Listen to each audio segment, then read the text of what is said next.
Hello guys, ഇന്ന് നമുക്കൊരു home made pizza ഉണ്ടാക്കിയാലോ. ഗോതമ്പ് മാവ് കൊണ്ടാട്ടോ ഉണ്ടാക്കുന്നത്.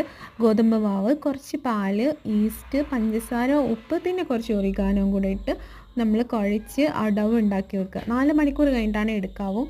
അതാണ് നമ്മൾ ക്രസ്റ്റായിട്ട് യൂസ് ചെയ്യുന്നത്. ഹോം മെയ്ഡ് ആയതുകൊണ്ട് തന്നെയാണ് ഞാൻ മൈദ ഒഴിവാക്കിയിട്ട് ഗോതമ്പിലോട്ട് പോയത്. പിന്നെ ടോപ്പിങ്സ് വേണം. അതിനാവശ്യമായ ക്യാപ്സിക്കം, ഗ്രീൻ ഉണ്ട്, യെല്ലോ ഉണ്ട്, പിന്നെ കുറച്ച് ഒണിയൻ, പിന്നെ സോസാണ്, പിസ്സ സോസ് വേണം, സാധാരണ നമ്മൾ ടൊമാറ്റോ സോസ്, പിന്നെ ഒറിഗാനോ, പിന്നെ ചില്ലി ഫ്ലേക്സ് വേണം. ആദ്യം നമ്മൾ ഈ ഡവ് ഒരു പാത്രത്തിൽ നമ്മൾ എന്തിലാണോ ഉണ്ടാക്കുന്നത്, ബേക്ക് ചെയ്യുന്നത്, ആ ട്രെയിൽ നമ്മൾ ഓയിലൊക്കെ ഗ്രീസ് ചെയ്തിട്ട് ഈ ഡവ് നന്നായി പരത്തി കൊടുക്കുക.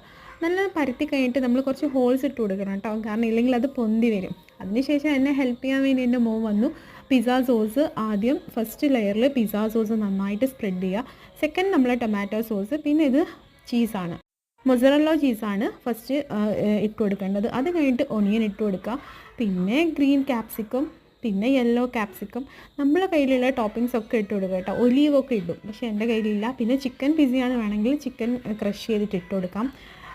പിന്നെ പനീർ പിസ്സയാണെങ്കിൽ പനീർ ഇട്ട് കൊടുക്കാം. വെജിറ്റബിൾസിൻ്റെ എന്തൊക്കെ കിട്ടുന്ന ഒക്കെ ഇട്ട് കൊടുക്കാം കേട്ടോ.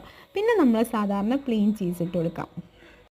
എന്നെ ഹെൽപ്പ് ചെയ്യാൻ എൻ്റെ മോനുള്ളതുകൊണ്ട് സംഭവം എളുപ്പമായിരുന്നു. ഞാനോരോ മോഡൽ ചെയ്യണം എന്നൊക്കെയായിരുന്നു വിചാരിച്ചത്, പക്ഷേ ആൾ എവിടെയൊക്കെയോ കൊണ്ടുവച്ചു. പിന്നെ ഞാനത് മാറ്റി പല രീതിയിലായിട്ട് ചീസൊക്കെ ഇങ്ങനെ നീളത്തിൽ കട്ട് ചെയ്തിട്ട് വെച്ച് കൊടുത്തു. പിന്നെ എഗെയിൻ നമ്മൾ മൊസറല്ലോ ചീസ് ഇട്ട് കൊടുക്കുക. പിന്നെ ചില്ലി ഫ്ലേക്സ് കുറച്ച് ഇങ്ങനെ ക്രഷ് ചെയ്ത് ഇട്ട് കൊടുക്കുക കേട്ടോ. അത് ഹോം മെയ്ഡാണ്.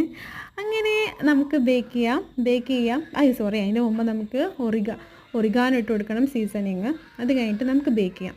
സത്യം പറയാലോ, ഗോതമ്പ് പിസ്സ അത്ര പോരാ കേട്ടോ. മൈദ പിസ്സ തന്നെയാണ് അടിപൊളി. Thank you for watching. എന്നാലും